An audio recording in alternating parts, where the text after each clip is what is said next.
Kolkata college স্ট্রিটের এক পুরনো গলিতে শ্রীমন্ত লজ বলে একটা ভাঙাচোরা দোতলা বাড়ি আছে। সবাই বলে ওখানে ভূত আছে, কেউ ভাড়া নেয় না। কিন্তু সস্তার লোভে গিয়ে উঠল তিন বন্ধু।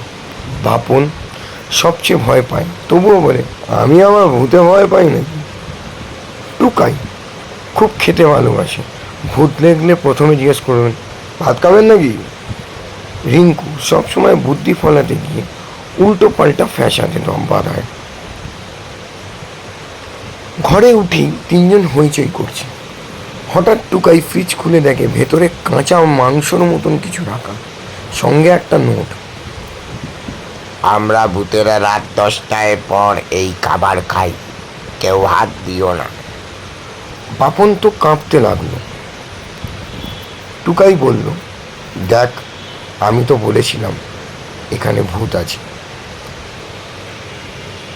রিঙ্কু বলল, আরে এইসব সব মালিকের কাজ সাজি, পুরো মাসের ভাড়া নিয়ে আমাদেরকে তাড়াতাড়ি তাড়িয়ে দিতে চাইছে।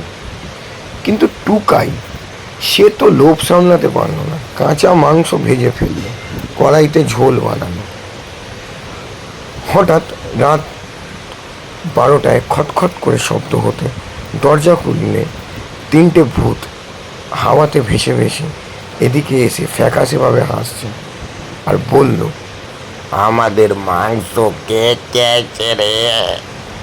বাপন তো ভয় বেহুশ, কিন্তু টুকাই তখনও ঝোল খাচ্ছে। সে বলল, আরে মজার মাংস, তোমাদের যদি লাগে তোমরাও খাও, আমি লুচি ভেজে দিচ্ছি। ভূতেরা হঠাৎ কাশতে কাশতে বলল, কি জাল দিয়েছ বাবা, আমাদের গলায় আগুন জ্বলছে। রিঙ্কু ফট করে বলে উঠল, ভাই এটাই ওর ট্যালেন্ট, ও তো ভূত তাড়ানোর জন্য রসুন লঙ্কা মেশানো ঝাল ঝোল বানায়। ভূতেরা কাঁদতে কাঁদতে বলল, আমরা মানুষ খাই কিন্তু এই জাল কোনোদিন খাইনি, প্লিজ আমাদের দুধই দাও। ভূতেদের গলার পানি ঢালতে ঢালতে টুকাই হেসে বলল, আরে এত কষ্ট কেন, আজ থেকে তোমরা যদি আমাদের ভাড়াটা মাফ করে দিতে পারো মালিককে ভয় দেখিয়ে, তবে রোজ তোমার জন্য আমরা ঝোল বানিয়ে দিতে পারি, তোমরা এসে খাবে। ভূতেরা রাজি হয়ে গেল। সেই থেকে শ্রীমন্ত লজে ভূতেরা আর কাউকে ভয় দেখায় না, বরং রাত হলে টুকাইদের হাতে ঝোল ভাত খেতে খেতে হা হা করে হাসে। নমস্কার। গল্পের নাম ভূতের লোভী কেশ, লেখক শুভজিৎ কুন্ডু।